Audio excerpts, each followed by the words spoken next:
This is going to be an extremely busy month. I have to watch 104 soccer games, follow the pregame, the postgame, yell useless opinions at the TV. It's a lot. So I knew that when it comes to screening for colon cancer, the choice was clear. The Cologuard Plus test. It can be used at home and can only take 15 minutes, so I can do it during halftime and not miss any action. If you are 45 or older and at average risk, ask your healthcare provider about screening for colon cancer with the Cologuard test. You can also request a prescription at Cologuard.com. This episode is brought to you by Accenture. When your advertising operations fall out of sync, everything else follows. Spotify and Accenture are working together to reinvent the rhythm of ad sales, using automation, analytics, and smarter workflows to simplify campaign delivery and access better data across the business. The result? Less time spent on operations, more time connecting brands with the moments and fandoms that matter most. Learn more at accenture.com/Spotify. Welcome once again to your weekend from the Powerhouse Blowtorch Signal, 77 WABC, broadcasting from the center of the universe, New York City, to the nation and the world. Welcome to another experience, the Dr. Sky Experience. As a first-time listener and a regular listener, we appreciate both of you. This is a show about the mysteries of the universe, from the subjects of astronomy, space, aviation, and weather, celebrity guests in the mix, and stories of American exceptionalism. We like to call it a sort of theater of the mind, where obviously you can get in on the conversation early and do that by dialing 1-800-848-9222. That's 1-800-848-WABC. And we love the conversation and critical thinking with what we cherish, dialogue, on this particular show. And thanks to our helmsman Kevin, navigating the powerhouse signal of 77 WABC, I'm confident not only here in the United States, the nation, the world, but I'm sure we're beaming deep out into the universe. The contact number, once again, 1-800-848-9222. And while you're at it, why not download the WABC app? Because in our theater of the mind situation, imagine there's so many other rooms that you can enter and literally spend lots of time inside the WABC app. Why? To listen to all the great hosts here 24/7 and so many other things to be caught up with the news. And we continue here on this particular show. For this particular adventure, we'll be speaking with a regular guest here, Patrick Wood of Technocracy.news. But to set the stage, ladies and gentlemen, I wanted to say hello to the love of my life, Diana, and Aurora, the most beautiful little Bichon. They never miss a show. And we continue to pose a question to our listeners as we talk about technocracy and transhumanism, and the positives or negatives, the artificial intelligence. You're bombarded with information every day, 24 hours. A question that I have, how is technocracy and transhumanism changing your life? Is it like the metamorphosis of the butterfly? That's something beautiful in nature. But yes, can we exist in a world of the rapidly changing world of technocracy and transhumanism? What we talk about is this very special guest. But before we do that, let's set the stage with the subject. The dark horse of the New World was never communism, socialism, or fascism. It has always been technocracy. Started in the 1930s and reintroduced by the Trilateral Commission in 1973 as the new International Economic Order. Technocrats have staged a sweeping coup d'etat in plain sight in Washington, D.C. during this particular presidency of Donald J. Trump. Patrick Wood is an author and a lecturer who has studied the elite globalization since the late 1970s, when he partnered with the late Anthony C. Sutton to co-author Trilateralists over Washington, Volumes 1 and 2, to chronicle the Trilateral Commission's self-proclaimed new international economic order. He has authored 3 books on technocracy to show how they did it, and Wood is a frequent speaker and a regular guest by popular demand here on the radio show. A brand new book that he'll get into called New Economics of Technocracy, How You Will Own Nothing. And with that, the theater of the mind is open, ladies and gentlemen, at 1-800-848-9222 as we welcome Patrick Wood. Patrick, thank you for being with us. How are you today? Nice to talk to you again, Steve. We're on the air. Absolutely, my friend. A powerhouse signal and powerhouse information. Patrick, there's so many places to begin with the story, and I know I'll give you the liberty, because we talked about it earlier. You might want to pose a question to the audience here as we dig deeper into the subjects at hand. And who isn't concerned about what's happening in the world of AI, both positive and maybe not so positive? What might be a question that you would pose to the audience so they can chime in on this and give us their thoughts? You bet. We're going to cover at least 3 stories tonight related to technocracy and in particular AI. And they concern the resistance that's building around the country in different sectors as well. I'm talking about resistance like the United Auto Workers being on strike because robots are taking their jobs all of a sudden. We're going to talk about the people that are affected by AI data centers that are driving them crazy with sound, hum, sound like that. People just complaining about this all over the place. And here's my question. If you were in that situation, would you be willing to take to the street, so to speak, not necessarily your street, but you get my idea. Would you be ready to pounce on an opportunity to resist either AI or technocracy in some way, or some of these things that we're going to talk about? Other people around the country at this point have already engaged in this resistance. I think that's a fair question for people. If you saw an opportunity, would you take the chance? Would you take the leap to say, I'm all in?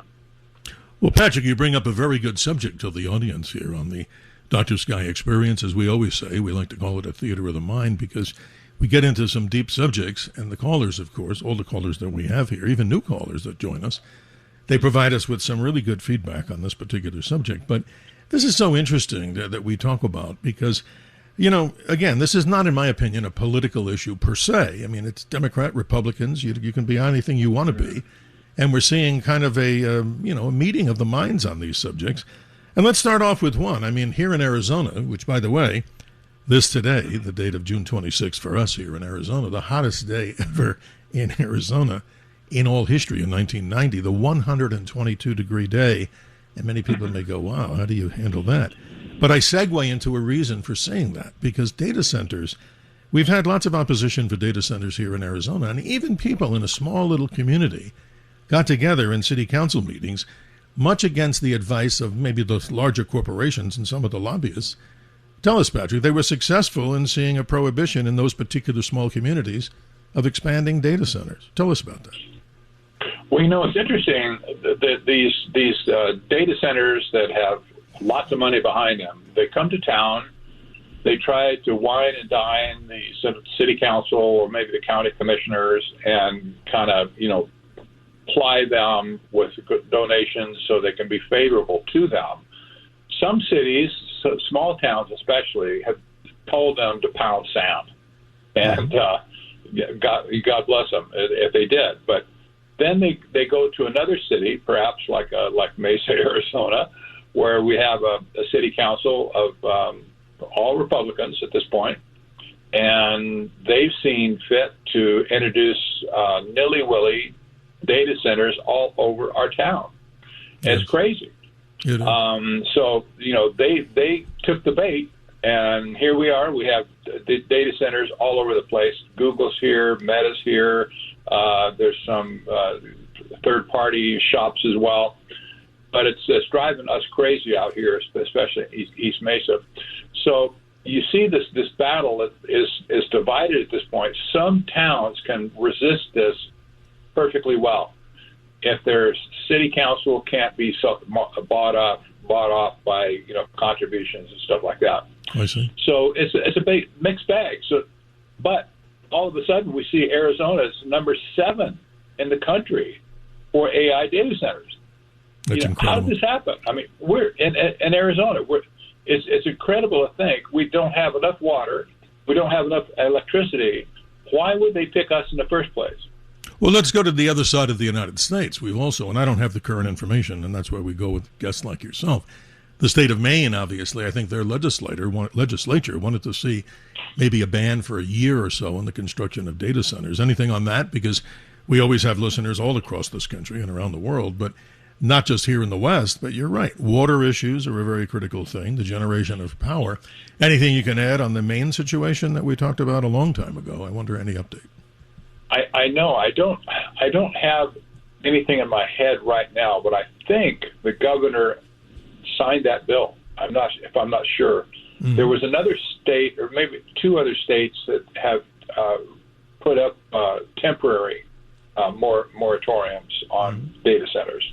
So there is resistance, obviously, but it's not enough at this point. We have in our country, we have over 5,000 of these data centers. 5,000. It's absolutely incredible. Yeah, that is incredible. Patrick Wood, News. You and everybody out there, of course, would welcome you to the Theater of the Mind. The conversation is at 1-800-848-9222. That continues in for not only an hour one, but into hour number two. But Patrick, talk a little bit more about this, because now we're talking about something that's affecting people's hearing. Let's segue now to what I believe the state that may have the most populated centers of data centers, the state of Virginia. What's the backstory of the noise with the data centers? Well, this is really an interesting story for sure. There was a company that wanted to put up one of these giant data centers in a neighborhood, a really nice houses, by the way. I couldn't say how much they're worth, but they're nice-looking houses, 2-story, very clean, very modern. And this data center put in generators to power themselves. They said this generators were just going to be on for a time to test their, the ability to back up the power grid, but they never turned them off. So all of a sudden, for at least a mile around that, people are complaining loudly about the noise that's driving them crazy. Some people are putting plexiglass on their windows. Another guy has put up a mattress as better against the wall to muffle the sound. They're trying to figure out where their options are to sue this AI company. But you know how that's going to go. By the time they get a lawyer to build a class action suit, whatever, the company will be so far ahead of them at that point that they'll get no relief at all. So no, I understand. They're up. Yeah, it's a very interesting subject. And, again, noise obviously is a big concern. I mean, many communities have these noise measures, of course, for vehicles, trains at night and such. But that is something it's 24/7. And that does affect the mind in many ways. And I feel for those people out there. But ladies and gentlemen, just in case you're wondering if you're ever going to hear about anything in the world of space and science, we'll continue on those main themes. Because both of us have done an extensive amount of research. We go to our go-to guy, Patrick Wood, on the real details. We're going to talk later in the program about space data centers. And just to kind of tease and whet the appetite of the audience, this is something that's been proposed. And it's kind of interesting because it might, and again, I'm not the engineer on this project, nor are you, and neither of us have any investment in any of these companies at this point in time. But what's interesting is it would solve the power issue, right, Patrick? And it would solve the noise issue right off the bat. So we'll get into a deeper discussion of that as we continue here on the Dr. Sky Experience. Interesting morning, an interesting way to go about this subject because people all over, Patrick, I mean, you write about this extensively. Let me just do this before we get on to the individual topics and have our people, the listeners, very important to the show, come into the Theater of the Mind here.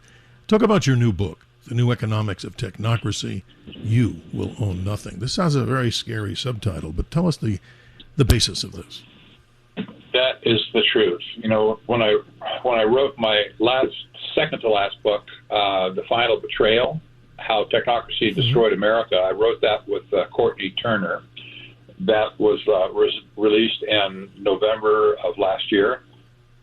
Since that book was released, so much more stuff has happened with the Trump administration vis-a-vis technocracy that I wrote this second book in haste, I have to say, 280 pages long, and the only subjects that I'm covering in this book are what happened between last November in basically April or first part of May, and it's been stunning. The whole topic of technocracy and AI and the incursion of freedoms and property rights, etc. Digital currencies. I mean, you name it. All this stuff has been happening right before our eyes. This prompted me to write this book, The New Economics of Technocracy, to quantify how this ties into what the Trilateral Commission said in 1973, that they wanted to create a new international economic order. And that was basically, that was Zbigniew Brzezinski back in that day. And so here we are today with the new economics of technocracy. And it's coming at us like a freight train. Going on, Patrick, to the callers right now. The phone lines are lighting up as we would expect here. Let's say good morning to David in Staten Island. David, you're on with us. And Patrick Wood, how are you this morning? Thanks for joining us. All right. To the two of you, how do you measure from the Earth to, like, say, Pluto, how far Pluto is? And the second one I wanted to ask, I'm about to forget, I wait so long. I'm still with you. I know all light basically have protons, but there is a possibility. Now, I happen to have a book on Stephen Hawking, who got famous for breaking Einstein's one of his equations. So this could follow the same lead. If they had different color lasers doing the same thing for the same measurement of the speed of light, I could almost bet you they'll come out with some variation. Well, let me take this as a jump on it. I don't know if Patrick wanted to comment after, but more from the science side, and we do want to stay on measure. But no, I appreciate your question. The story of the speed of light is interesting. Just know this, and everybody, I repeat it every time we talk about deep space. The incredible speed of light in miles per hour is 670 million miles an hour. So when you look at that, let's look at it this way for a very simple response here to move back to topics of this particular show this morning. Light is both a particle and a wave. And this is something that Einstein talked about. So these time of flight, this is how the speed of light in one methodology is how it's determined. Time of flight methods, there's rotating mirrors. Scientists use these rotating mirrors. They bounce this beam of light, let's say, off these spinning mirrors. And they sent it to another mirror. And they measured how much the mirror spun and rotated and the time it took for the light to make the round trip. So it gets into some serious complicated math. But again, the speed of light is something, again, when you watch Star Trek and look at things like that, you're talking multiple speeds over the speed of light, as they're talking about warps. And they come in different numbers, but that's sci-fi. David, the best I can answer right now in the short time we have with you is that this whole concept of the speed of light is both a particle and a wave, which means that it is even more intrinsic things that we don't understand. But just for everybody out there, think you went fast in something. 670 million miles an hour is the speed of light. Think of how complicated that really is. But thank you for your call. And now, Patrick, we continue as we talk about something that really can affect us, which is also later in this conversation we're going to be talking about quantum computers. So just what David was talking about, how the heck did they measure the speed of light in quantum computers, right? Patrick, they're using this whole story of quantum mechanics. And we'll get into that later because it also has relevance to the subjects you're talking about. So anything you want to add, though, before we go to our break in a while, about this whole concept of the data centers? No, go ahead. Well, as far as data centers, I can talk about that. I can't talk about the speed of light. No, that's okay, because all we can tell you is that this radio station signal is traveling at that speed. And like I always say, not in jest, I'm confident that this signal is going way out. So when we do talk in future shows here at the Theater of the Mind, the Dr. Sky Experience, obviously those signals are still heading out there. And who knows, right, Patrick? Who's listening? And maybe they perfected the problem of data centers because they have technology that we don't even understand. How about that? Exactly. Well, there's so many data centers that are gaining resistance around the country. The problem is, of course, you don't hear any stories about it because the mainstream media doesn't want to cover those stories at all. Exactly. So you might have a city even 20 miles away from you they're raising a ruckus. You'll never hear about it in the media. but trust me, if you look around, you'll find signs of major protests going on all around the country. How about that new 80,000 acre, 40,000 acre data center that's going to be erected outside of Salt Lake City, Utah? Yeah, you're right. That's amazing. It's crazy. No, It's and I have some absolutely details crazy. on that. And we talked about it last time. I mean, not to steal thunder from you, because we're coming up to monsoon season here in Arizona, not to be funny. But the footprint, 40,000 acres in Hansel Valley in Utah, and that's incredible. This is the part that I want you to comment on. The facility is projected to require 9 gigawatts of power, which exceeds the current energy consumption of the entire state of Utah. Go figure. I know. How's that? How's that possible? I mean, come on. Yeah, I know, and not to mention that they're out of water. They don't have enough water. They're like Arizona, basically, or Nevada. So they have a severe drought going on, and Salt Lake itself is being dried up, and they don't know what they're going to do about that. It's toxic. So, I it's understand. crazy. It is, and it's Yeah. something, again, you proposed a question to the audience, like I threw out mine. How is technocracy and transhumanism changing your life? So it's not necessarily like the beautiful thing that a butterfly does its metamorphosis. That's a whole different thing in nature. But your question to the audience, without stealing your thunder, are you ready to join what? The resistance, as you call it. Give us some clues to how people can actually take part in slowing down these things that many people really do not want to see. And then maybe we'll even hear from people on this show that say, I love data centers, Steve. I love data centers, Dr. Sky. I love data centers, Patrick. Well, maybe they work for the data center, but God bless them if they do. So what can people do? Let me not take the thunder away from you. Well, almost in every case, the protest against any given data center starts with one person who attended a city council meeting or maybe a county commissioner's meeting, and they picked up a vibe that something was going on, and they investigated, and they found out that the data center people are talking to their city councils. Yes. And then they took that and spread the word, and all of a sudden, people just jumped on board with them, and you have packed out halls at that point wanting relief. Don't do it here. So it always starts with just one person. This is my exhortation to anybody. You don't have to be a rocket scientist to figure this out. One person could make the difference to start a huge protest in any given city in this country. Sure, absolutely. But see, we're busy during our days that are run by the sun, and those that work at night that are listening to the show. The interesting part of this whole conundrum is many people are so busy, and it's not their fault, right, that they have to survive in this world. So in other words, to take action, we're encouraging that. And Patrick Wood will give us a whole lot of other data and ideas about how to become an activist in this area, if you so desire, that you don't like what's happening. But here's an interesting fact to it. I pretty much got it from you. Virginia is now considered what? The U.S. data capital for the data centers in the United States. They have already 200, I can't believe this, correct me if I'm wrong, 287 operational data centers. Ready, ladies and gentlemen? 398 scheduled to be built. And now the usage is 26% of Virginia's total electric power that they're producing. Wow. I mean, what are we doing with all this data, Patrick?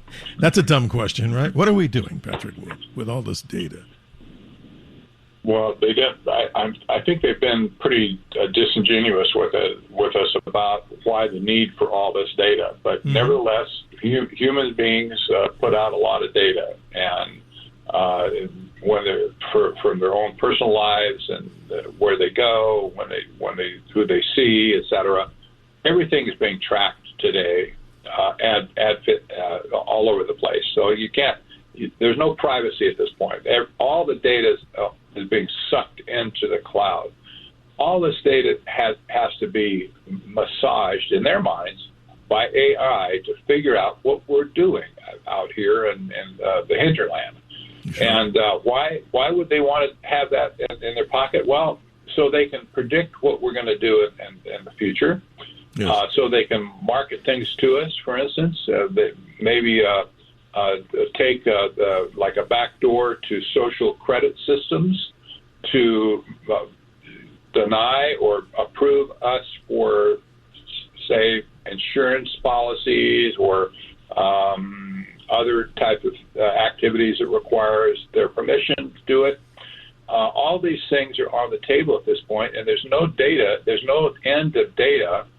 And when you consider them, all the data that's been put in the cloud from Washington, D.C., all of our tax data, all of our health data, et cetera, in Washington, it's all in the cloud now. Well, Patrick, we're up against that break. I hate to cut everybody short here. That's an unfortunate thing, but the time is, of course, the time-space continuum. Ladies and gentlemen, you're listening to the Dr. Sky Experience. We like to call it a theater of the mind. We see your calls coming in. Well, we'd like to try to stay on measure with the subject that we have. We'll take a few of your calls if it's not necessarily directed to this particular topic, in due respect to our guest who spent a lot of time in preparation for this particular show. We want to thank our helmsman, Kevin, for taking those phone calls from everybody at 1-800-848-9222. We continue on the other side of these announcements as we dig deeper into the concept of what's happening in technocracy and transhumanism. We will be right back. The Dr. Sky Experience on the Red Apple Podcast Network. This is the Dr. Sky Experience. Always look to the sky. 77 WABC. Now, here's Dr. Sky. I'm James Rosen, Chief White House Correspondent for Newsmax and author of the new book, Scalia, Rise to Greatness, 1936 to 1986. And you're not just listening to the Dr. Sky Experience, you're having a Dr. Sky Experience on 77 WABC, New York. The real problem is not whether machines think, but whether men do. A quote from John McCarthy, founder, and founded the term artificial intelligence. 31 minutes after the hour, thank you for spending a part of your weekend with us. We like to call it a theater of the mind as we continue to talk with Patrick Wood on so many important subjects that are facing us in the world of technology. Let's go to the phone calls right now, and let's say good morning to Greg in Michigan. Greg, you're on with Patrick Wood. How are you, and your question or comment? Dr. Sky, Mr. Positive, boom shakalaka, and real quick, congratulations to Travis Kelce and Taylor Swift. They're going to be getting married in your state. I got to ask you, we talk about aliens, and we talk about, space travel. The dynamics in the physics of one type of environment versus another type of environment, let's assume that they're millions and millions of miles away. So they're going to be in a different environment. How can we placate the idea that they would be able to survive in our zeitgeist, our environment? No, Greg, you ask a good question on this particular subject. The short answer that I can give you is we have no comprehension of that. According to, again, not on the subject of our topic tonight, but God bless, an interesting question nonetheless.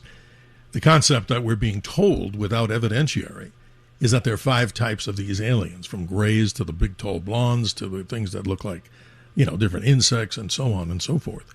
We don't know. I mean, it may be alien, often used, no pun intended, to them because the environment here is so different. And how do we assume that they have 2 legs and 2 arms, as some people think they do? So it's a whole different thing. They may even be these plasmoids, which is just balls of energy, and we have no right to think that, hey, it must be looking like us, sound like us, and breathe like us. But, Greg, that's a story for other shows that we do, and always appreciate the boom shakalaka effort on your part. You have a good morning. Thank you, Patrick. my friend. No, thank you for your call. Patrick, talking about these subjects to stay on measure, this to me is so interesting. It's just an incredible story. When you look at this whole thing, move on to some of these other subjects that you have here. I mean, the list continues to go on so deeply. But before you do that, you've been traveling the country and you've been a keynote speaker at some locations. Talk about one as we almost are near the time of the 250th anniversary of the United States. You were what? Interested, you were invited, that is, to be a speaker with the John Birch Society. Talk about them for a minute, about the values that they share, about the commonality about the Constitution and the Bill of Rights and our sacred rights to privacy. That's an interesting subject. I've had a lot of friends over the years who have been members of the John Birch Society. In fact, back in the 1970s and 80s, we were very friendly with the JBS when we were marketing our book, Trilaterals Over Washington. They bought a lot of copies of that book from us.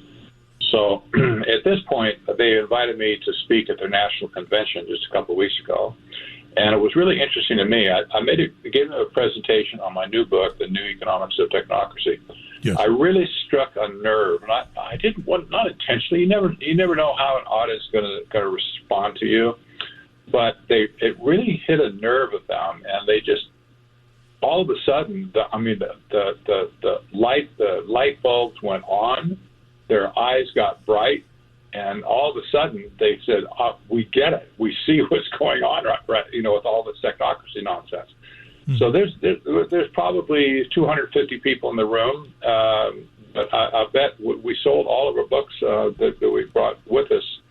That's hardly never the case. We always take some away, but not that time. So that was an encouragement to me that they really picked up on it. I don't know where it's going to go from here, but I think it's going to be favorable.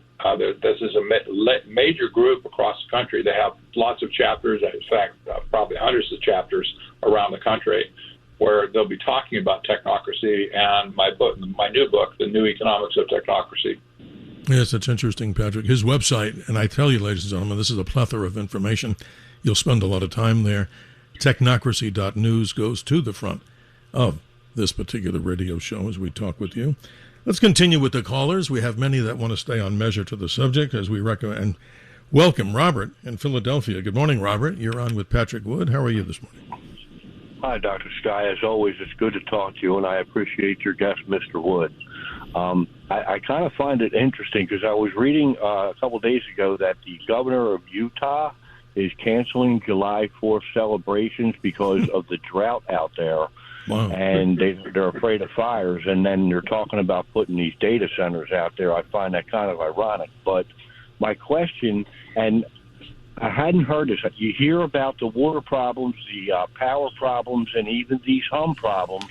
And all this time I have always wondered, and Mr. Wood started to touch on it before the break, what is the actual data that's in these centers, and how closely would that be related to the revelations from Mr. Snowden regarding the metadata that's being accumulated on the citizens by the intelligence agencies?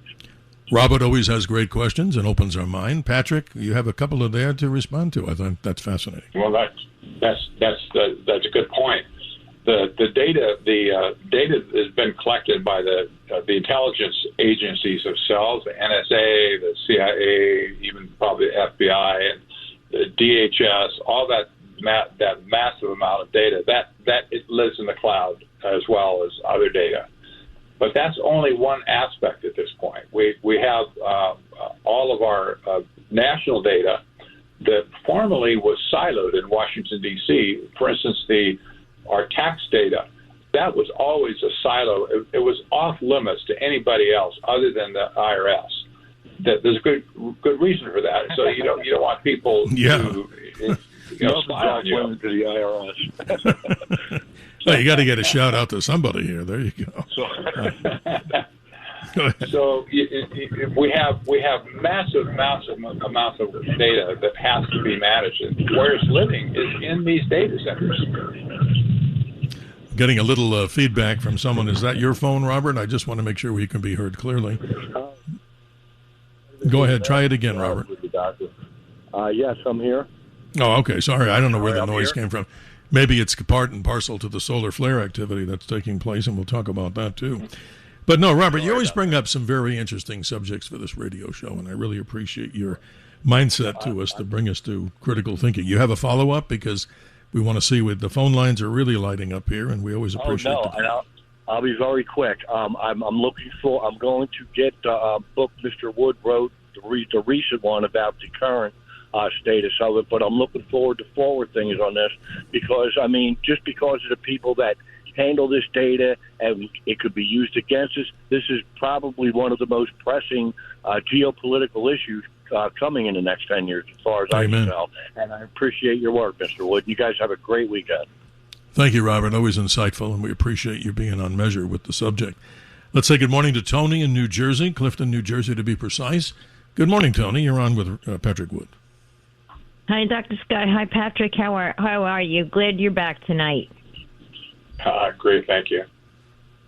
So, Patrick, it's funny that you talked about your new book on the economics of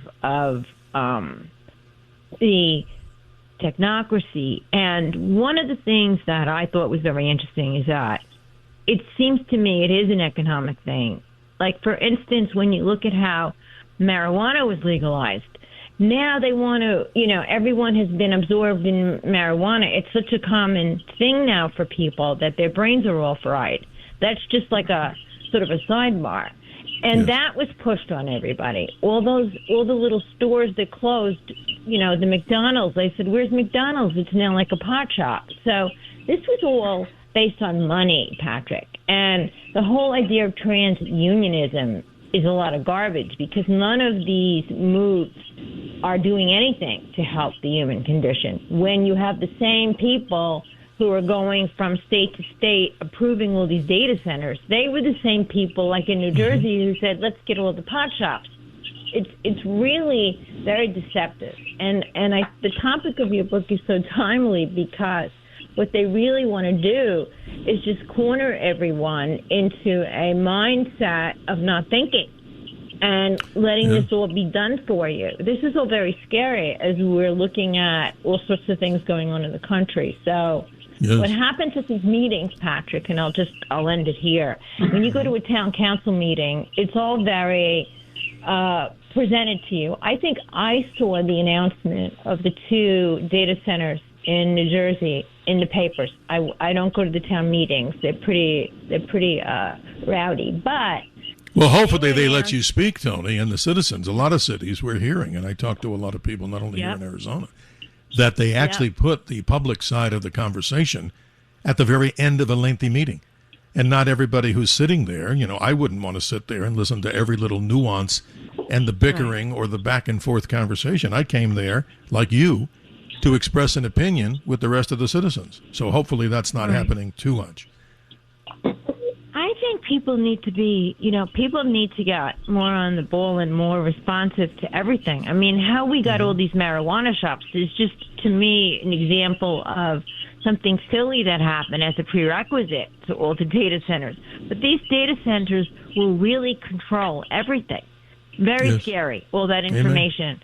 With all the security breaches, with all the hacking and everything that's going on, I think it's a scary thing. And I think we should be more outspoken, and you encourage me. They don't always tell you what's on the agenda, but I think we need to go and we need to speak. You said it so well, Tony, as always. I appreciate you. We're almost up against the break, Patrick. We got about 2 minutes here, and I hate to cut people and curtail them, but, we're ruled by, and it's an easy way to get off the hook. We're ruled by the space-time continuum. So you have the floor to what Tony was talking about. You got about 1.5 minutes, and we can continue after the break. But go ahead. I will say I wrote in my first article here that there are rules for technocrat oligarchs, and then there's rules for the rest of us. Forget the environment. They don't care about the environment. Forget regulations and laws. They don't care about that. Forget the people whose lives they're destroying. They don't care about that either. But they say they're saving the world for us. And if we just play along with them, while we'll have abundance for all and cheap goods and whatever. This is so hypocritical.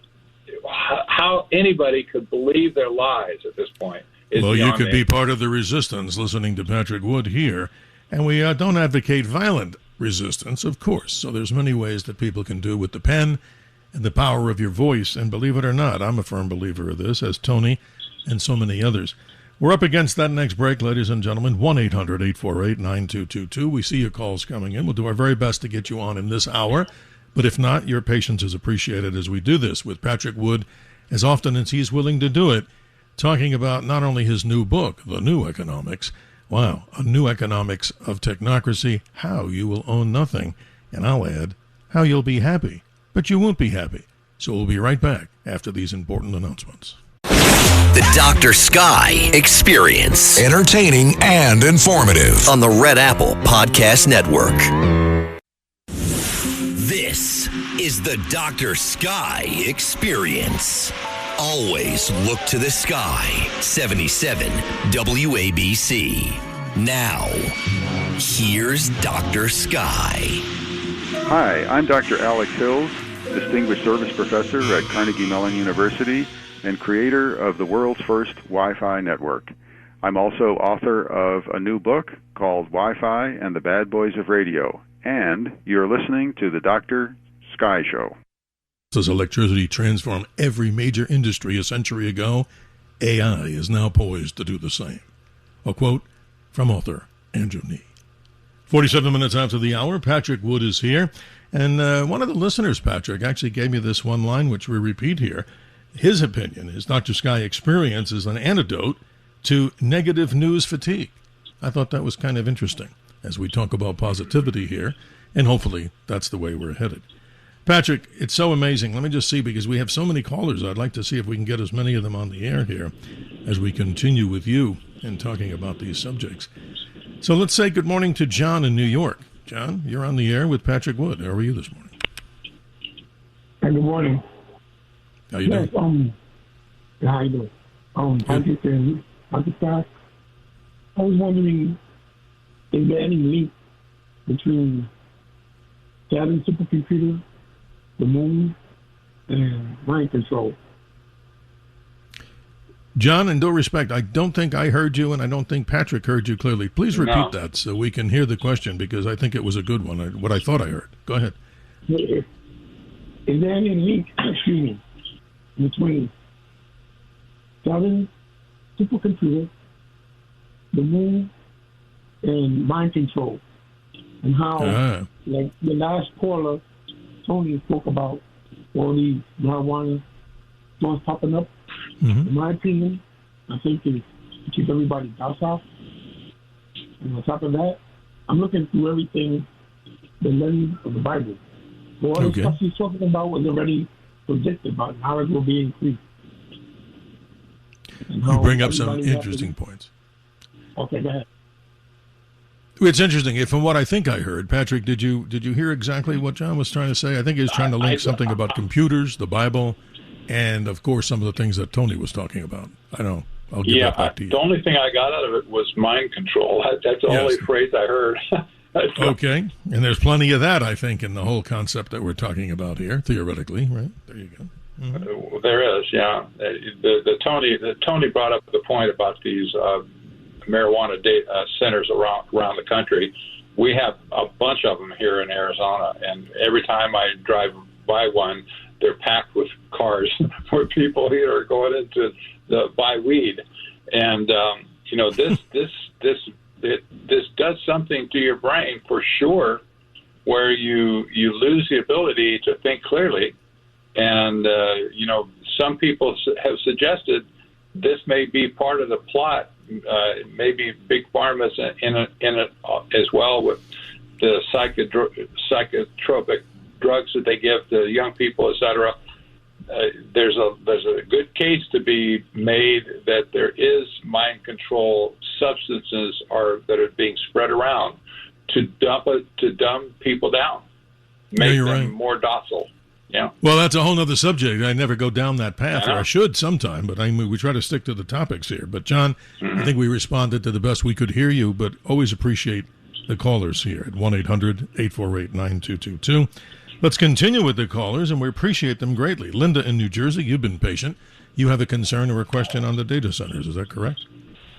Yes, I do. There was somebody that was on the internet, and he was in a woodsy area. I don't know what state, but he said he was complaining about a data center that was close to him, and that it was very loud, and he seemed very agitated about it, and he was complaining about it, and he said, listen to it, and it sounded unworldly. I don't know what it was. I can't really explain the sound that I heard, but it was loud.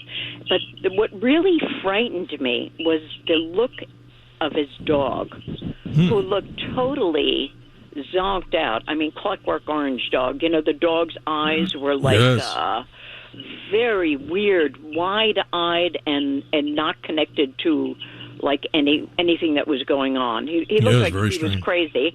And dogs' sensitivity, their ear sensitivity, is 4 times higher than people, 4 times more sensitive than people. And if the dog went nuts, you know, and also he said that he noticed that the birds, he could hardly hear any birds around the area. And what is this doing to wildlife? Not only human beings, but wildlife. And why has this not been why didn't they do any preliminary experiments on this before they started all this up? Good points, Linda. Patrick, this is fascinating because all the spurious radiation has to do something to people and definitely to animals, as Linda's talking about. Your response?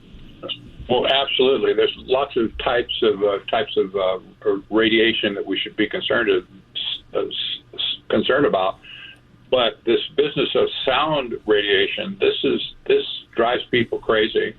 You see the sound being generated by these wind turbines.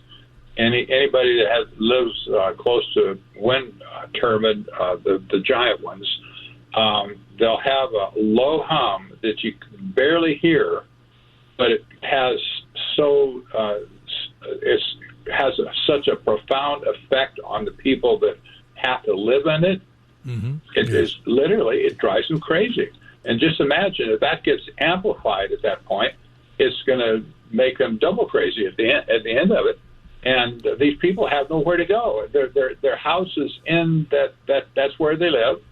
They don't have another house to go to, and who would want to live in that house anyway? You can't sell it, because people are going to ask, well, do you have any sound from that facility over there? Oh, thank you, I'll see you later. That sort of thing. Yeah, it's amazing. I know you're stuck. Well, Linda, you brought up something very interesting here, and I appreciate the depth at which you go into this about the sensitivity of animals and, of course, us as humans.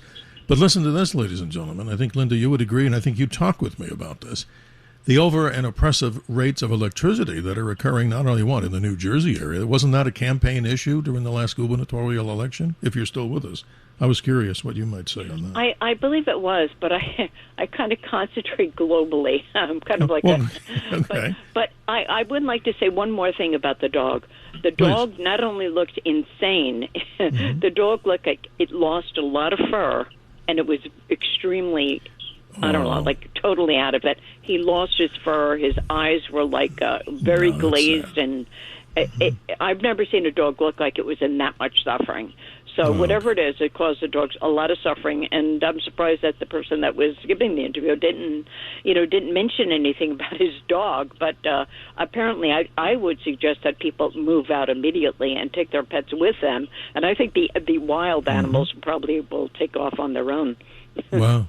You bring up some good points. There's another world out there that maybe many of us, you brought it to our attention, and we do appreciate it.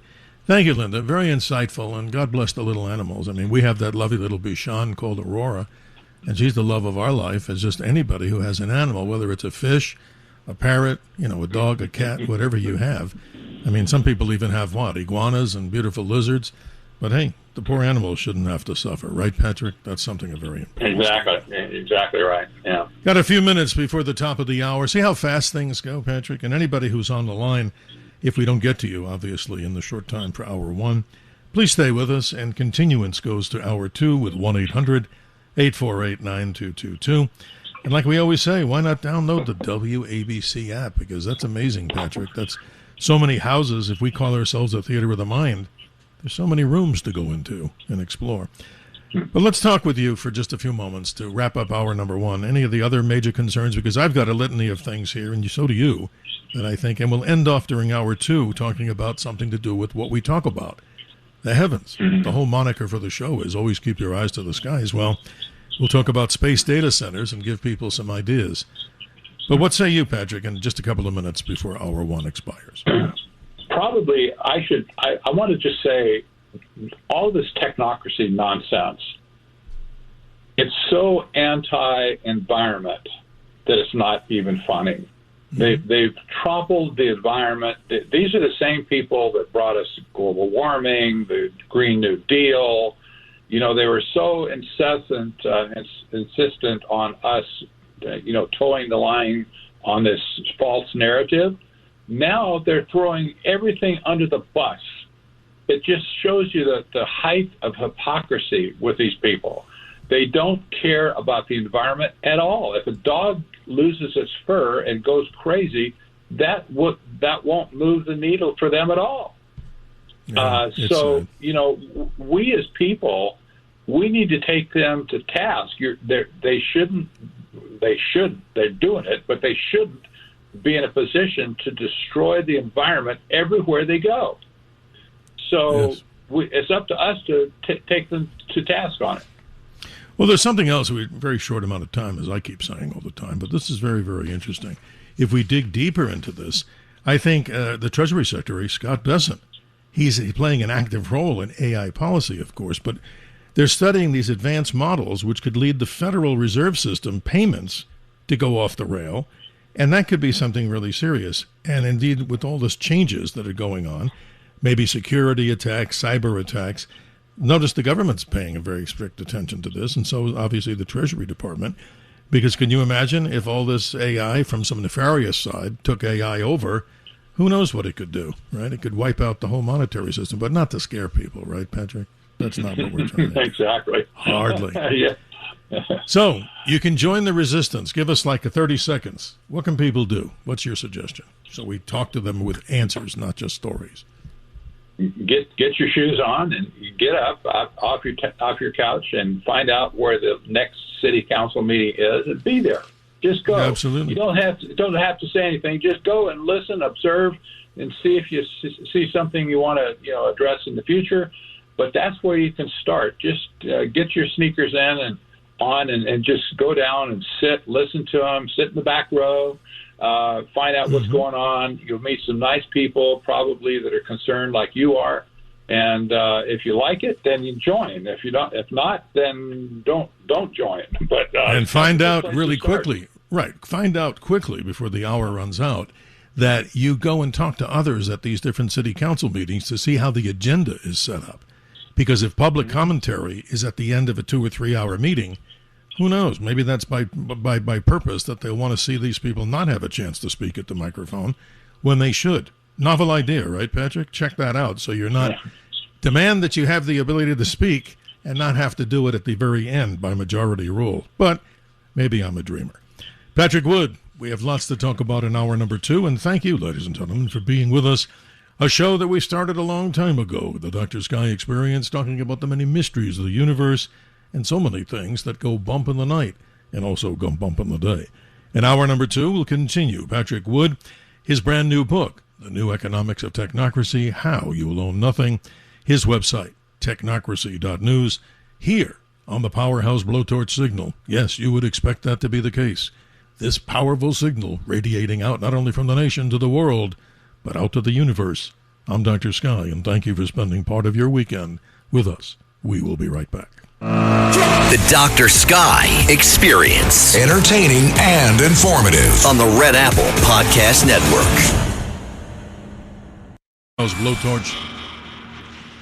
The Powerhouse Blowtorch Signal, Talk Radio 77, WABC. Proud to be broadcasting from the center of the universe to the nation, the world, and I'm even sure out into the cosmos. We continue in hour number 2 with a very special guest that you, ladies and gentlemen, tell us you enjoy. Patrick Wood, his website, technocracy.news, his brand new book, mentioned many times and proud to say it, New Economics of Technocracy, You Will Own Nothing. And also, I'd like to thank our helmsman, Kevin, navigating the Powerhouse Signal. so that you, ladies and gentlemen, can be part of our show. We call it a theater of the mind. We like it in critical thinking with dialogue. What better way to spend your weekend? The contact number is always 1-800-848-9222. Patrick, in due respect to the callers, let's see if we have Max in Manhattan. You've been patient. Max, you're on with Patrick Wood. How are you? Thank you, Dr. Sky and Patrick Wood, for taking my call. I'm looking at this as some sort of wave that's attacking us, and we have to try to figure out how to float on top of it. We have the Democratic Socialists of America united with Islam. We have these AI machines that are sprouting up at every corner of the world. And by the way, we're told we have to have them because the Chinese will outrun us with the amount that they're putting up. But from what I understand from a reliable source, it's not like this. We have far many more than they have. So what is being planned? I think the dangerous thing that we really open up our eyes is when we hear someone say anything on this subject, and it sounds like this. Oh, I don't think it's a big problem. I don't think we have to worry about it. Right. When we hear someone say that, our spidey senses should go off. Max, wow, if we gave an award, I think I'd nominate him. But Max, you're spot on. Patrick, you have much more insight into this, so go for it. Give him a gold star for sure. And, well, you're absolutely right. I agree with everything you said there. That these people have been lying to us all along the way, and on so many fronts. We have to challenge our own critical thinking to get in gear and say no to this stuff. If nobody will speak up, well, there you go. Here's an example, however. Where is it? Philadelphia. I can't remember where the General Motors plant is, where the unions are taking GM to task because they're introducing robots on the assembly line. Humanoid robots. They all of a sudden they've seen the light. I could have told them this 2 years ago, but now they get the picture that GM is going to bring these robots in to take their jobs away from them. Yeah, that's bad. And what can they do at that point other than just raise a ruckus? But they're on the street now. They're taking signs, carrying signs. Mm-hmm. They're on strike. And they're making a stink. They should. Well, let me clarify something, Patrick. I've seen the video of the big Ford plant. I think it's somewhere up near Detroit. Let's say they build one of the great, pickup trucks, the F-150. Yeah, Detroit. Yeah. Right. You're not saying, if I'm getting clarification, that these big machines that actually help press metal and things like that. That's not maybe your objection. It's the humanoid robot, as we're talking about, which is definitely displacing the people. When you look at that, how do you handle that? How does the union handle it when they tell you, okay, guys, ladies, okay, you're laid off for the next forever because we have the humanoid coming in here? That's terrible. So how do we stop it? Max, you get the round two because you brought up something really powerful. If you're still with us, please continue. Yes, what David brought up was it was very good in the sense that he's bringing up and putting in our faces with the things that offend us, that make us wake up. Many times, for example, you have Michael Lindell, who's running for governor right now in Minnesota, and he's telling us how bad the voting system is with the Smartmatic voting machines. Okay. This is very important, but the average person does not wake up to this unless it affects them personally, like what Patrick spoke about with the robots taking their job. Correct. Yeah.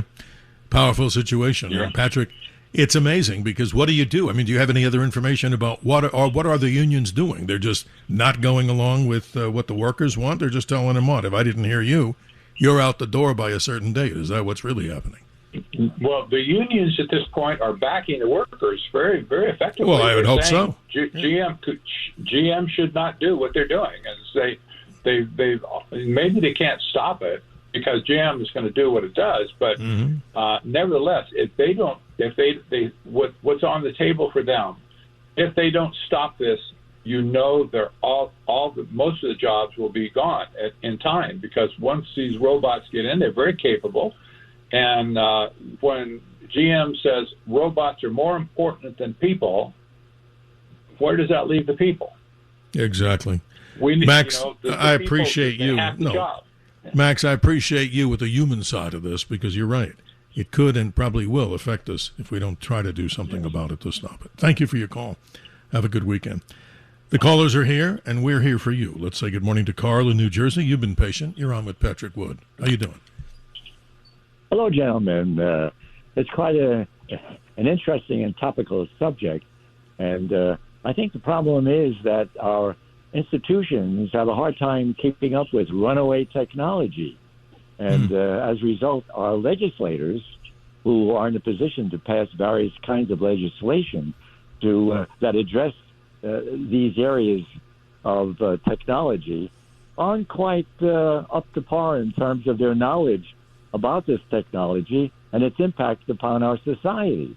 And as a result, it seems to me that there should be some kind of orientation program for them, educational program they can make themselves aware of, take part in it, and bring themselves up to date in terms of being aware of some areas of this technology and its effect on our everyday lives. And since they really don't have, many of them anyway, don't have this understanding of what the technology is all about, it seems that since they are passing all these important laws that deal with that, they should be exposed to some form of orientation, like I said, to bring them up to par in terms of knowing some information about this technology. And the same thing should be true of our public in general as well. Our schools, our students in schools should have information given to them that brings them up to date in terms of this technology, about the public, about the public being made aware of it as well, because they're involved, because they're being impacted by this technology. So all this should be considered, I think. You say it well, Carl. Patrick, another great caller with common sense as we bring people onto the theater of the mind here. And at the end of the theater of the mind, during the breaks, everybody should run to the snack bar, of course. But being serious, it's amazing, right, Patrick? I mean, the snack bar. What about the snack bar? But the point is, in the interim, what Carl's talking about, I mean, these are all great calls about subject matter because it's irking people. And obviously you're talking about, be the resistance, but again, not a violent resistance, but they got to be doing more things. How do you respond to all this? Well, he made a great point that our legislators in Washington, D.C., 90% of them don't have a clue what we're talking about right now. They just don't have a clue. And that's not malicious necessarily, but they have other things on their plate. They have, they have to sleep sometime. They have to eat, that sort of thing. They have other things on the legislative docket that they have to pay attention to. But there's been not enough information put on the table for them to understand what's going on. So they pass these laws. They're passing. They're looking at the Clarity Act. That might be the next big act concerning technocracy. Yes. So they don't have a clue, and the lobbyists and the arch technocrats in Washington D.C. who are writing these bills for them, they don't. They take them and they say, "Well, it sounds good to me. Let's just pass that." And they give them a song and dance on why it's good for Americans, why it's good for the country to pass these bills. But when the bill gets passed, then they find out, maybe I didn't see that in the bill or whatever. And here we go again. You might remember when Obama, wasn't Obama, it was. Nancy Pelosi, right? Nancy Pelosi, and I'll take the words right out of your mouth. She said, we have to pass this, and then you'll know what's in it. Yes. If that's not a correct quote, it's been a long time ago. I know, that's insanity. Yes. But then again, we're not specifically talking politics. We're talking about the effects of technocracy toward the world. But hey, it gets involved, right? Our politicians are supposed to protect the people. That's one of their prime functions, is to protect the people, the citizens of the country. They're not doing it at this point. They're letting the horse out of the barn, or however you want to say it. They're not paying attention, and great harm is coming to the people of America. And they're asleep at the switch. And if I'm looking at my Patrick meter of output of energy, you're now at about 89%. So you're rising as far as the output of your energy. But again, thank you, Carl, in New Jersey. Always insightful commentary. Let's go now to the state of Florida. Let's welcome Dave. Dave, good morning. You're on with Patrick Wood. Thanks for your patience. Good morning, Dr. Sky. I appreciate you letting me on the air with this. But I have a bit of information for you that no one ever talks about on data centers. And at first I'll give you my qualifications to talk about this. I've been in electronics all my life. I'm retired now. I'm 82 years old. I worked 35 years in electronics with NASA at Kennedy Space Center, and I've been a broadcast engineer for many years also. Wow. Now, what I want to mention is the data centers are tremendous generators of electrical fields and RF energy, radio frequency energy, for at least a mile around those places. And anybody that lives there is going to wind up finding themselves at a doctor's office quite often for pains that he can't understand. The doctor won't understand it either because they know nothing about this. They'll give them a pill and send them home. Now, I've written an essay on this, but before I get into that, I'm not going to read the essay. It's too long for radio. Okay. Yes. But I will give you the names of some doctors, PhDs, people far above me, that will give you the same information I'm giving you and validate what I'm saying. The first one is Dr. Ollie Johansson, and Ollie is spelled with two L's, O-L-L-E. Dr. Ollie Johansson is a PhD with Karolinska Institute in Stockholm, Sweden. Okay. Then here's another doctor. Now, this one's dead, but he has information all over the internet. And if you use his name to look it up, you'll find everything on electrical sensitivity right now. And by the way, my Medicare statement certifies that I am electrically sensitive, so I'm not making this stuff up. No, I mean, your call is very important here, and it's very timely. I'm going to ask you before Patrick responds, I'm going to give my email, which I always do, drsky@wabcradio.com. Dave, if you have a moment later, not tonight, but tomorrow, let's say, send me an email. I'd like to chat with you off air, obviously, about your background. I find it fascinating. Would you agree to those simple terms? Is that okay? Yes. Let me write that down. You have an email at pr.sky? No, DR, like Dr. DRSKY. Oh, right. DRSKY. Right. Okay, and there's no period in there or no, dot. Sir. No, just DRSKY at wabcradio.com. Now, you're an interesting guy to talk to in depth, but in the short time, you brought up so many points. Patrick, wow, what a caller here to talk about spurious radiation and other things that we probably don't understand. He does.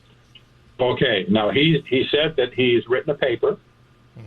See if you can get the paper from him. My guess is he mentioned it. He probably sent it to you if you ask him. And let's get that paper and analyze it. Maybe this is something that I could put up on technocracy.news even. If you would agree to that. This is a very important subject. We've talked about RF energy and radiation in the past, but not necessarily with relation to the data centers themselves. They have the sounds envelope all around these data centers. Then you have the RF energy as well, and other types of radiation, not just radio frequency, but it's a mess as far as radiation is concerned, all around it. So this is an environmental hazard at this point, and this should be highlighted, I think. Well, also it goes into a deeper conversation. Dave, I know you're still with us. The whole conversation, which we don't have time for, about 5G and its effects on people and animals, which has still never been totally settled. Again, this is something that we can talk about in detail. But, Dave, I want to thank you. You're bringing up some very powerful statements here with your expertise. Yes. So if you'd send me an email, that will help me get this information over to Patrick. And I thank you for being part of the show. I hope you'll continue to be with us on the Dr. Sky Experience. Thank you for partaking in the show. Callers continue, as they do here, and this is what makes the show positive, and we certainly appreciate them. In the Theater of the Mind, 1-800-848-9222. If you're just joining us, Patrick Wood, a very special guest on Technocracy and Transhumanism. Let's go to the state of California. Bob's been patient. Good morning. You're on with Patrick Wood. Thank you, Dr. Sky. I'd like to ask Mr. Woods a question about the moon. All this technocracy that we're looking at, how much technocracy is going to go into colonizing the moon? And is the data centers going to be used for that? And also the craters in the moon. How did we get all these craters in the moon? Well, I'll take that one, Patrick, not to steal your thunder, but over the course of billions of years, I don't want to make it sound like a movie intro here. Over the course of billions of years, the side that, of course, faces the Earth was pretty much molten. We think that the moon is a byproduct from a collision of a Mars-sized object that hit the Earth called Theia. That's the theoretical object, maybe about the size of Mars. It pulled this blob out when the Earth was molten, and it formed. So all the craters that we see, primarily because the moon is locked on, you see the front, you never see the far side. That far side was bombarded during a time in history called the Great Bombardment, no pun intended. So all those craters were done from impactors, pretty much.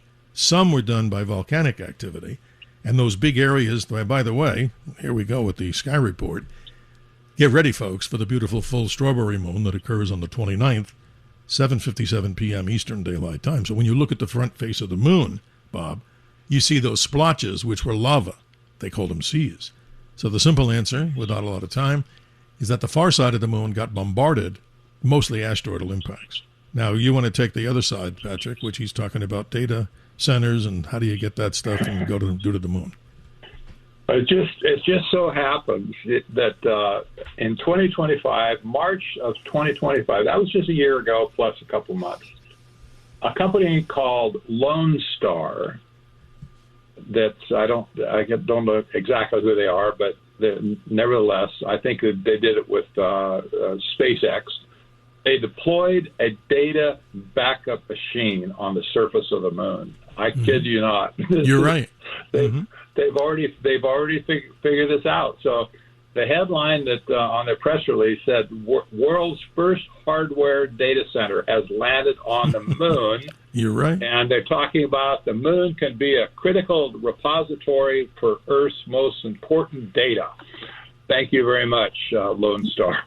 Yeah, and actually, further, Bob, on the story, what Patrick's talking about, they landed this little device, high-tech, private enterprise, not the NASA people, and it lasted for a certain amount of time because a day on the surface of the moon, this is interesting, if you went to land where Apollo 11 landed and you stood there, you have 14 days of sunlight, daytime, and you have 14 days of nighttime. That's how the moon works. But that little data center, I believe, only was expected to run off the power of solar. But there's a bigger problem, Bob and Patrick. When you get these landers, a couple of them have made the descent to the moon, and the engines shut down, and guess what? It tumbled to its side. So we still have to perfect the idea of the lander legs. But, Bob, you get the last word on this. You brought up some interesting things. Any other things you want to add to the conversation? I guess Bob's not there. Interesting. Well, thank you, Bob. And thank you, Bob, in California for that. I'm looking at the list here. Many people calling. Let's say good morning to Danny. He's been patient in Boston. Good morning. You're on with Patrick Wood. Gentlemen, this is an unbelievable show. You're great, Dr. Sky, and I think I could say for everybody, Patrick Woods, Mr. Patrick Woods, you are our favorite guest on any show. You are fabulous. Leave us spellbound. But let me just put it on the table like a doctor talking to a patient. In this country, right, China, Soviet Union, I call them Russia, but also Saudi Arabia, have tremendous power. So we have to watch out with some of the protests that go on because a lot of times they funnel it. It's not just George Soros. Mm-hmm. Our immigration has turned the Democratic Party into a communist party. That is bad. We got to stop legal immigration. But the problem is displaced workers. This has been going on for 50 years. We sent jobs overseas. We sent out auto plants to Japan. Tesla has a big plant in China. That's why Elon Musk was worried about tariffs and everything. People have to understand what's going on. And when it comes to it comes to robots and everything, they're already there in the platforms of our cars.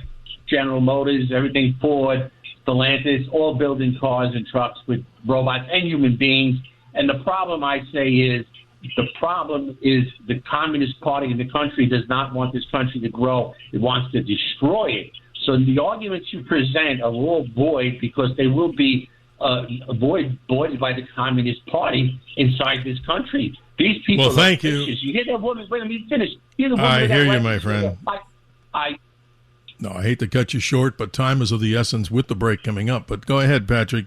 Danny, you brought up some very interesting points about American exceptionalism and yet about data centers and technocracy. Go ahead, Patrick. Well, let me make this point. And we only have about 2 minutes. Go ahead, please.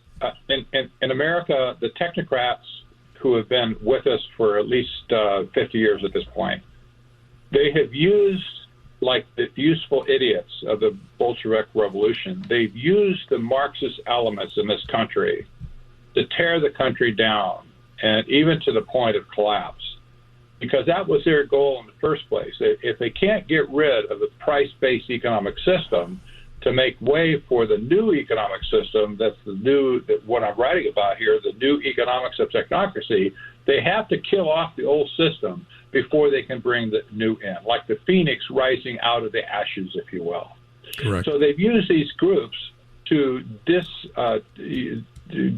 basically destroy America. Discombobulate. The Discombobulate. Yeah. Yes, there's a word. I like that word. That's exactly. Yeah, you're right. No, it's interesting, Patrick. And I want to remind our listeners and the callers out there, if we haven't gotten to you, if your patience continues, and we hope it does, we'll go to Sean in Brooklyn, Alexi in Queens, Viviana in Brooklyn, and many, many others, ladies and gentlemen, on the Dr. Sky Experience. A quick Sky Report in continuance, as I mentioned before, for those of you that want to listen to this show for that reason. The beautiful full strawberry moon occurs as you're looking right now in the skies across the wide area that you're hearing this radio show. Even in daylight, you'd be able to see this moon approaching full. The 29th, it's called the full strawberry moon, 7:57 p.m. exactly at Eastern Daylight Time, 7:57 p.m. And in your skies, if you look into the northwest, the continuing separation, the love affair between Venus and Jupiter. Venus, of course, has moved far to the left. Mercury is still kind of playing around near the area where the planet Jupiter is. Beautiful skies, and again, maybe a long, long time ago, June 30th, 1908, an incredible asteroidal impact over Russia. We call it Tunguska, leveled 820 square miles, and that was either an asteroid or a nucleus of a comet, and if it had hit 20 minutes earlier, it would have wiped out the city of London, England. Interesting stuff here on the Dr. Sky Experience from maybe a half-mile in diameter asteroidal body. Much more when we continue with Patrick Wood. Your calls on technocracy, transhumanism, and his website, technocracy.news. We'll continue after these important announcements. The Dr. Sky Experience on the Red Apple Podcast Network. This is the Dr. Sky Experience. Always look to the sky. 77 WABC. Now, here's Dr. Sky. Hello, this is June Lockhart. You may remember me as Dr. Maureen Robinson from Lost in Space. And you're listening to the Dr. Sky Show. If you train an AI on biased data, it will give you biased results. From author Timothy Gibrew. 31 minutes after the hour, Patrick Wood is our guest, and he is, without a doubt, one of our more popular guests. Once again, you can, of course, email me, drsky@wabcradio.com. And as we say proudly, why not download the WABC app? Because if we're the theater of the mind, can you imagine how many other rooms you can go into and explore the great offerings from this powerhouse radio station and network? Patrick, let's go back to the callers here, because obviously many people have lots of things to say here. Let's say good morning to Sean in Brooklyn. You've been patient. You have a question on robots. Go right ahead, please. Oh, yes, I do. I have a question with robots. I just want to tell everybody on Tuesday election, they surrendered Brooklyn to the communists. It's unbelievable what's taking place. I can't believe it. We lost our boys in Korea and Vietnam fighting the communists.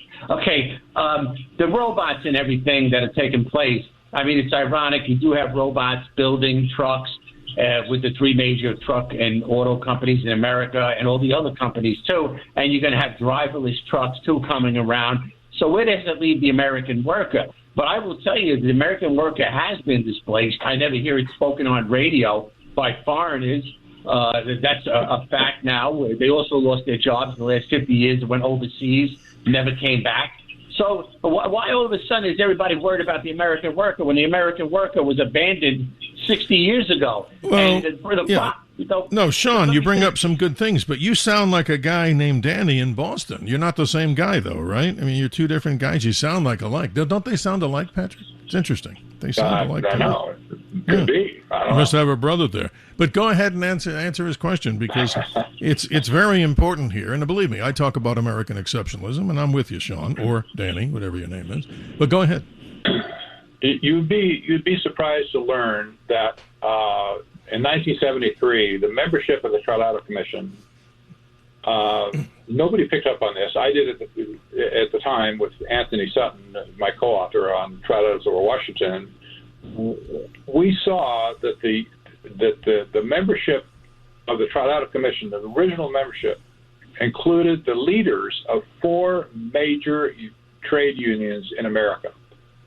That tells me that was on their target to basically take over or influence the trade unions for their own agenda, and by and large they've done it.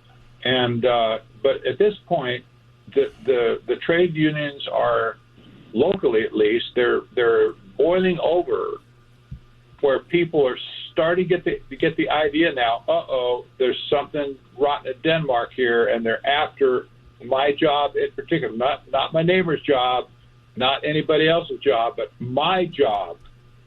And this is why I think this is going to be a big thing going forward, as more robots are introduced. And I'm talking about humanoid robots are going to be introduced. What they call them is cobots.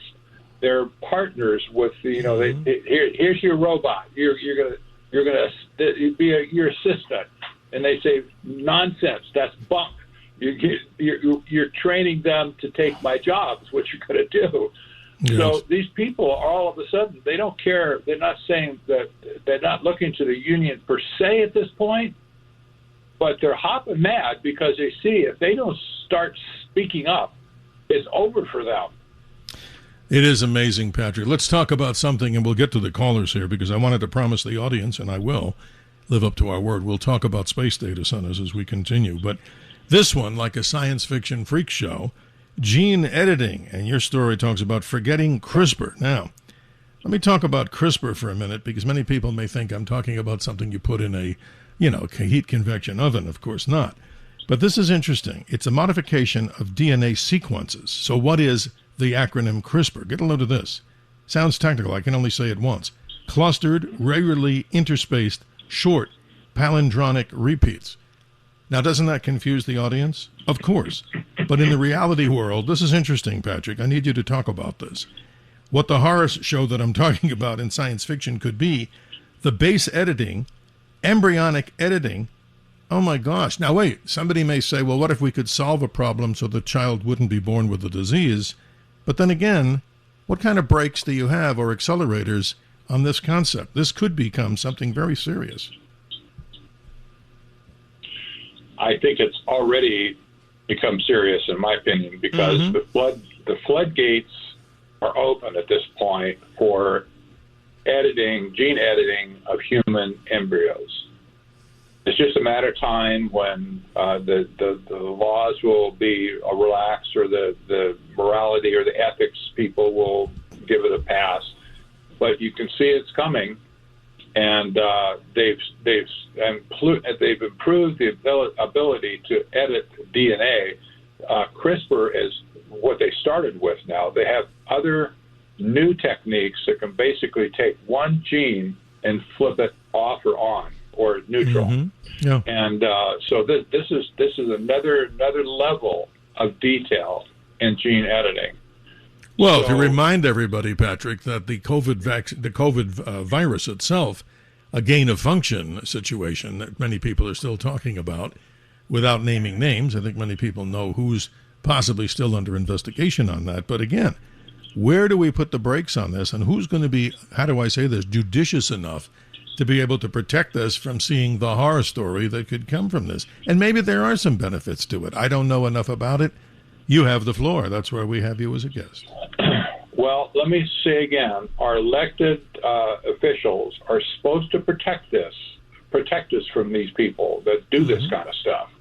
They're not doing their job very well at this point. I don't think most of them don't have a clue. They say, well, it sounds scary to me, but they don't understand what's going on. If they don't put the brakes on this, a good place, by the way, would be to put Anthony Fauci under the grill in the Congress to get his confession, if you will. He's already been put on the grill for financing the gain of function research in Wuhan. So we know he was at the bottom of it. This is absolutely has been snuck under all the congressmen, all the senators along the way. Where were they? Where were they in the first place? It seems. Yeah, well, Patrick, we just had the Bolton trial. We just had the Bolton trial on a whole different variant than what we're talking about here. But you're right. Yes. When is Fauci going to be the guy that they're really going to do a deep dive on him?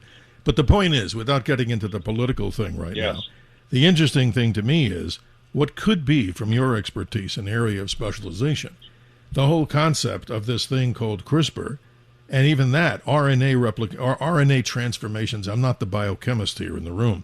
But the interesting thing is, I guess from everybody out there listening, what kind of controls, sometimes I don't like the word control, what kind of concerns do we have to address here, like you've been talking about the misuse of something like this, and who's watching, especially if allegedly that whole COVID virus was a gain of function in the Chinese Communist Party over there doing what they do.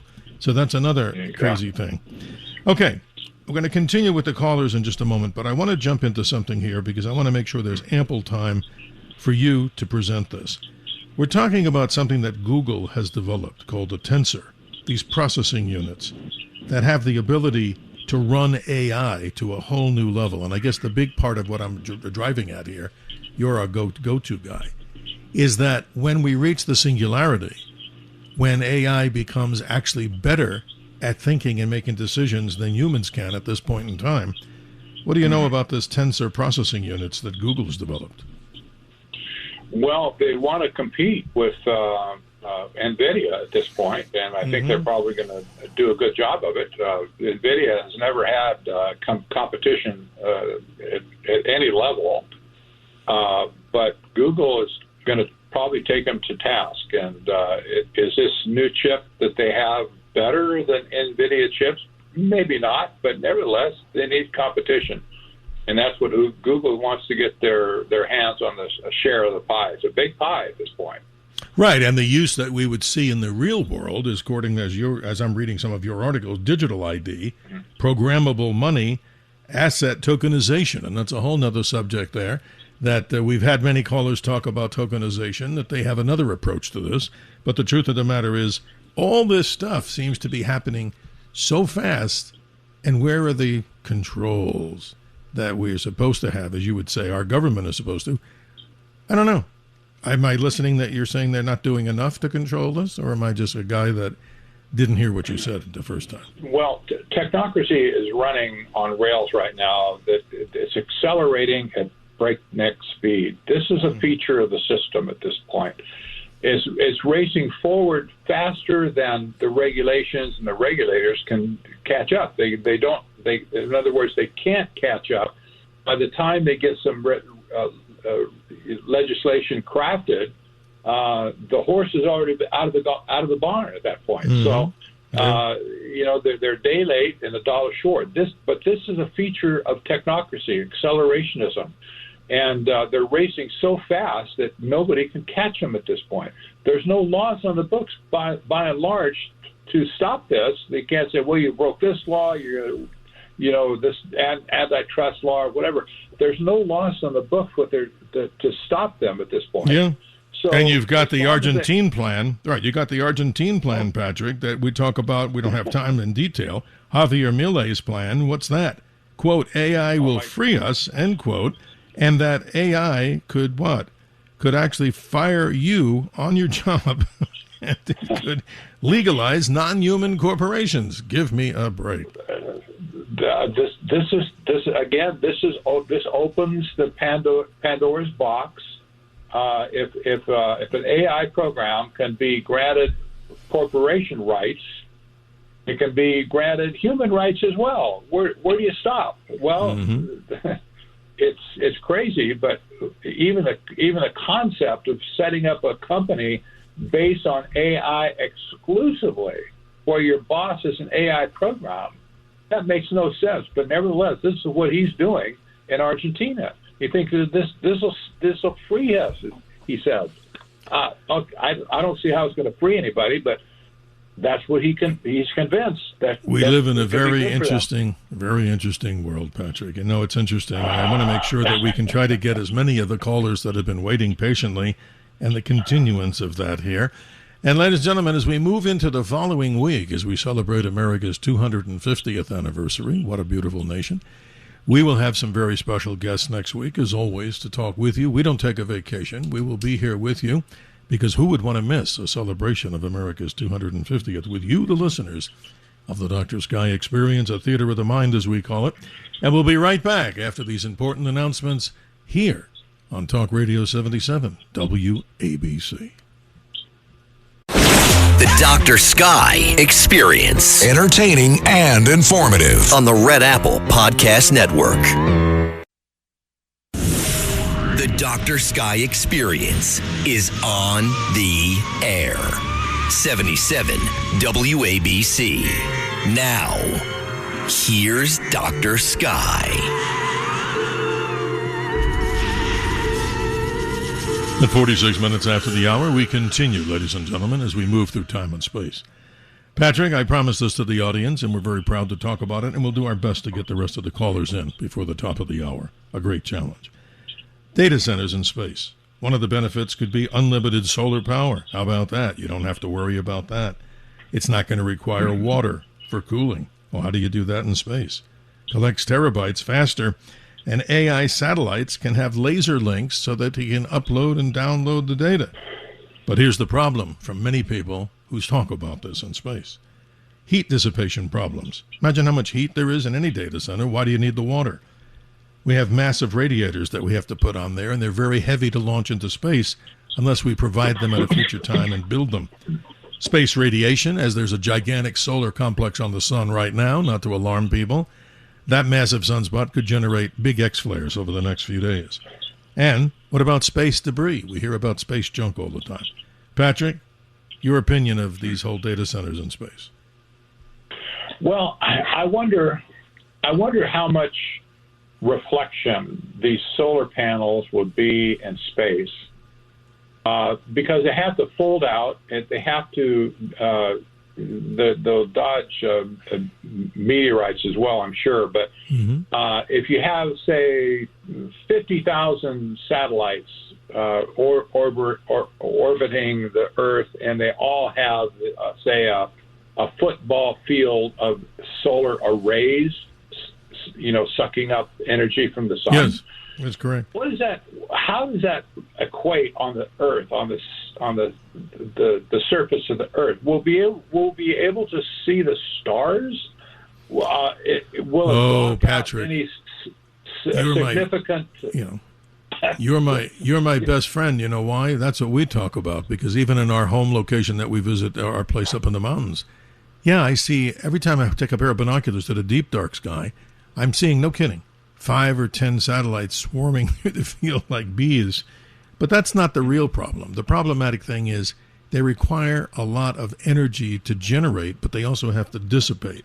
So that's a subject, if you and I can promise the audience, let's do, and I'll ask you to do some homework on this, the next time we have you, let's have you, Patrick, you do a deeper dive into this, because the problematic thing there is it solves the issue of water usage here on the Earth and electrical problems.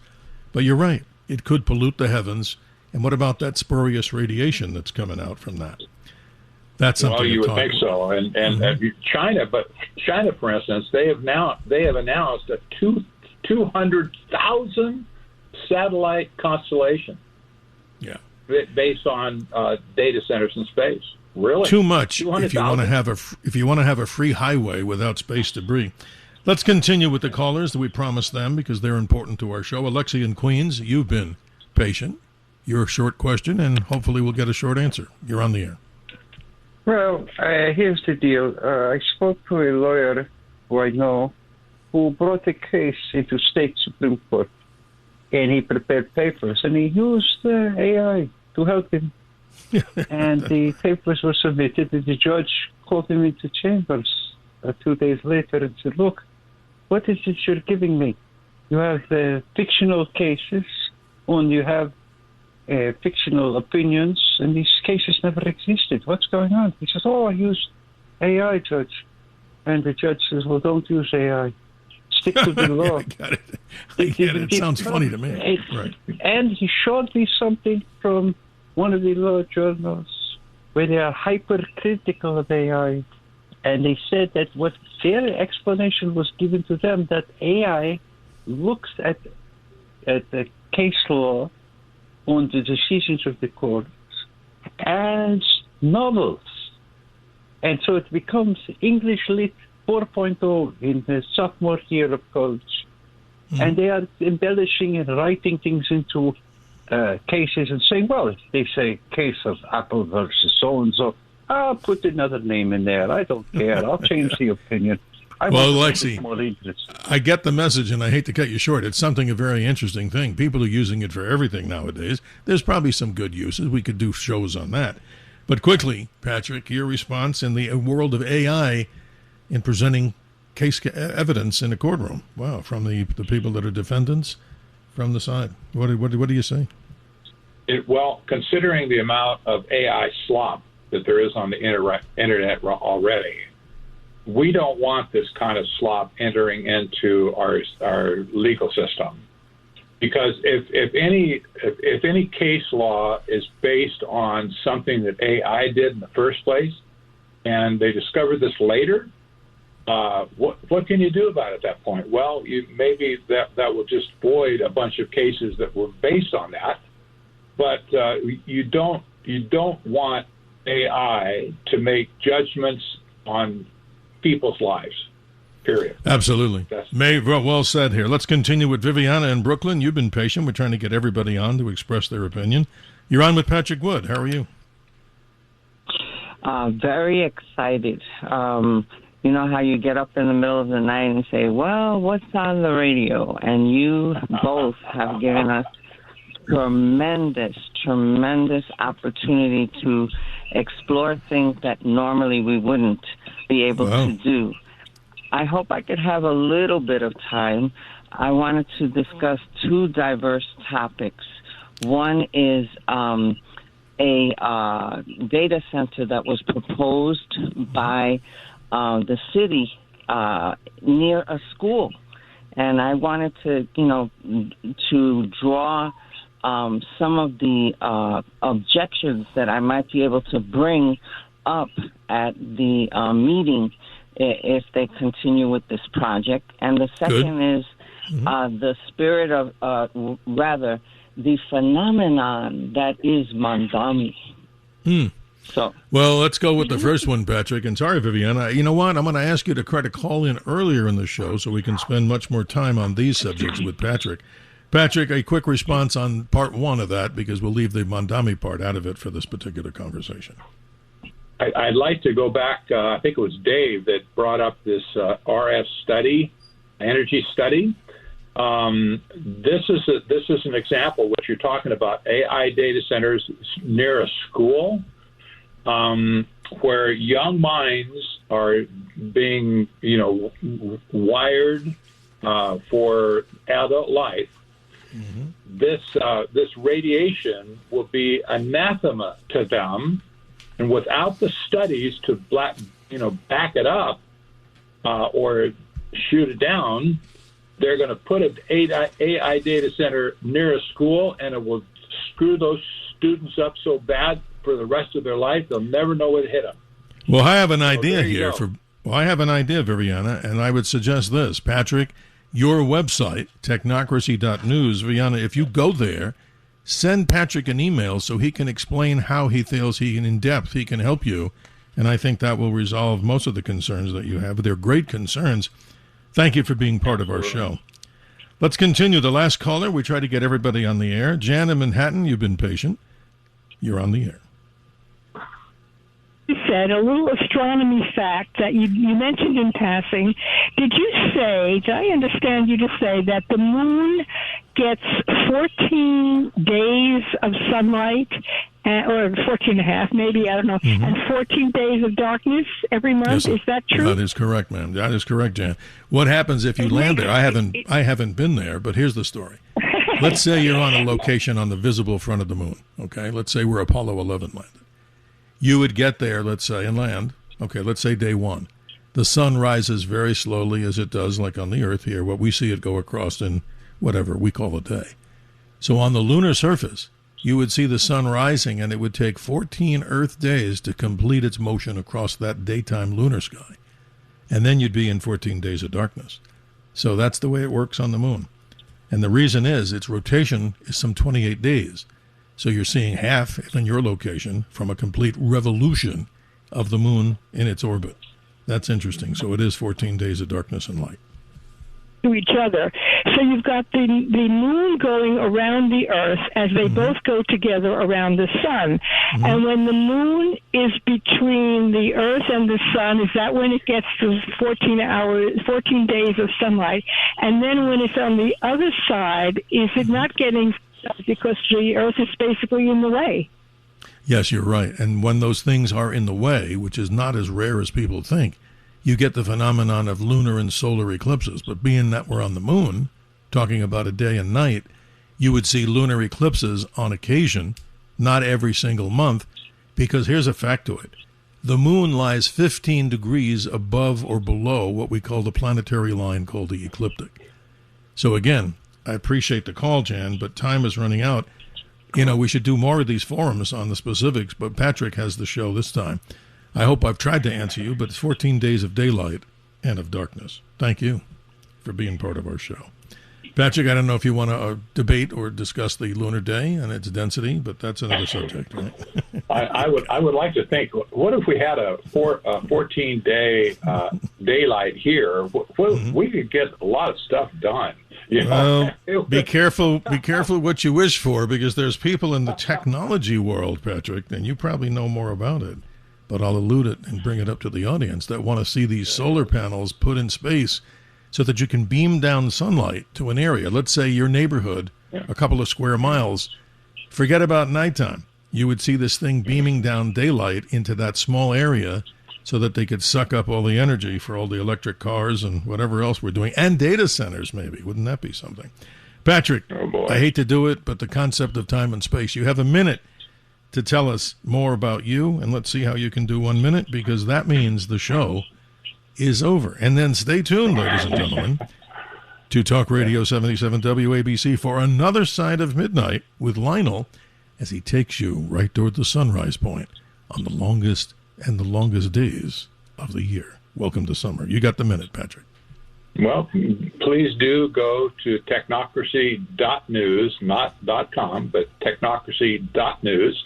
Get in the swim of things, get on the mailing list, and you get the digest of the articles I post every day. And all my books are there as well, but you don't have to buy them from me necessarily. There's audiobooks on everything I have, and also Kindle versions on Amazon.com. Just go there and type in Patrick M. Wood. You'll see all my books on Amazon. You can get them there as well. And, here you go. We have so much information. I have over 7,000 articles posted on technocracy.news about technocracy over the last 11 years at this point. Well, Patrick, thank you as always being a guest, technocracy.news. And you can even do, ladies and gentlemen, something that's, I think, special, even beyond what Patrick mentioned, the 5-day wake-up call.